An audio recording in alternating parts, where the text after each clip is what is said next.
How did Abraham show his faith in God? By deciding to trust God enough to leave his comfort zone. Today, I've got 3 scriptures to help you with 3 lessons from the life of Abraham to help us live by faith. And you're really gonna enjoy the special surprise I have exclusively for you on number 3. Let's go. Number 1, living by faith, not control. In Hebrews 11, verse 8 in the TPT, it says, faith motivated Abraham to obey God's call and to leave the familiar to discover territory he was destined to inherit from God. So he left with only a promise and without even knowing ahead of time where he was going. Abraham stepped out on faith. God asked Abraham to go on a journey with him, a journey that would lead him to his destiny. God promised Abraham he would make him into a great nation, make his home great, and bless all the people on earth through him. But Abraham did not get to know where he was going, what he would experience, how he would get there, how long it would take, or what his life would be like when he arrived. Having nothing but the promise of God, Abraham stepped out on faith. If we're searching to be in control, then we will live a life constantly in battle with our anxiety and our insecurity, where we'll either be overwhelmed by it or try to avoid it. Sir?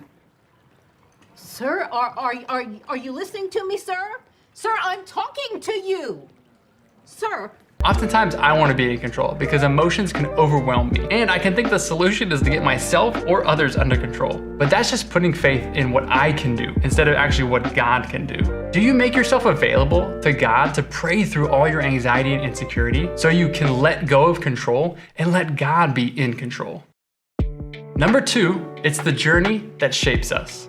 In Hebrews 11, verse 9 and 10 in the TPT, he lived by faith as an immigrant in his promised land as though it belonged to someone else. He journeyed through the land, living in tents with Isaac and Jacob, who were persuaded that they were also co-heirs of the same promise. His eyes of faith were set on the city with unshakable foundations, whose architect and builder is God himself. It was actually during the journey that Abraham forged his relationship with God, guaranteeing that Abraham would have the heart, character, and spirituality to appreciate and hold on to his inheritance. The journey is the avenue which we discover and work out our differences with God.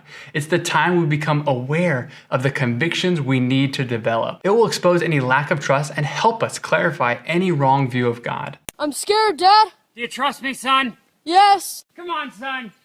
Rule number 1, never trust anybody. All of these are important experiences for developing a healthy relationship with God. If we learn to enjoy the journey, then we will learn to enjoy God every step of the way. Drop a comment below sharing a little bit about the journey that God has you on right now. And think about it. Everyone loves a good journey story. Seeing their protagonist overcome the adversity against the odds and come out on the other side, a totally different person. Lord of the Rings, Indiana Jones, The Goonies, Stand By Me, and even Star Wars.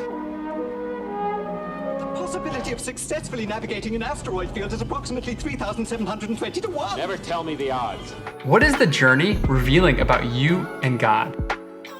As you go on the journey, what can you take time to focus on and change in your relationship with God?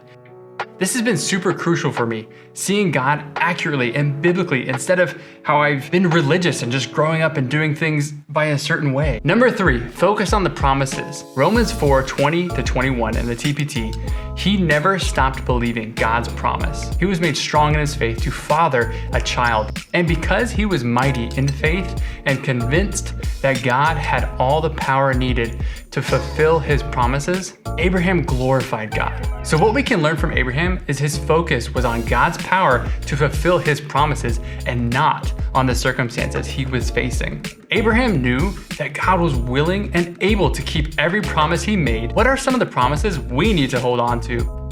Here are a few that we put together for you. Take a screenshot and look back at it later. Plus, we have a free email course at deepspirituality.com just for you. Our 7-day Faith Boostcamp. It's a daily series of Bible studies, podcasts, and videos to boost your faith. Everything we send you will give you passages of the Bible to read on topics like praying, bold prayers, dealing with chronic worry, and rebuilding your faith after setbacks and disappointments. So, check out the link in the description to sign up for the free email course. What is that? Is that a bonus scripture? Romans 4:18 says, against all odds, when it looked hopeless, Abraham believed the promises and expected God to fulfill it. He took God at his word, and as a result, he became the father of many nations. God's declaration over him came to pass. Your descendants will be so many that they will be impossible to count. I wanted to share this scripture because it's my theme scripture for 2022. Abraham believed God's promise and expected him to fulfill it. I want to grow and exemplify that same faith as me and my wife are on an adoption journey to grow our family. To be like Abraham, always having faith in God's promises regardless of the circumstances or outcomes, even as we wait like Abraham and Sarah did for a child. So what can we learn from the life of Abraham? He charted his course by faith. At the end of his life, it was clear that he had made the right choice. For yourself, are there biblical convictions that you struggle to embrace? Write them down and make a decision to work them out through your own Bible study and prayer with God. If you enjoyed this video devotional, make sure to like by hitting the thumbs up icon below and consider subscribing to the Deep Spirituality YouTube channel for more video devotionals to help you on your journey with God. And drop a comment below briefly sharing what you're going to do to step out on faith this week in your life. Thanks for watching. I'll see you next time. Peace. Tea time. Okay. It was dirty. Is that a bonus scripture? Oh, wait.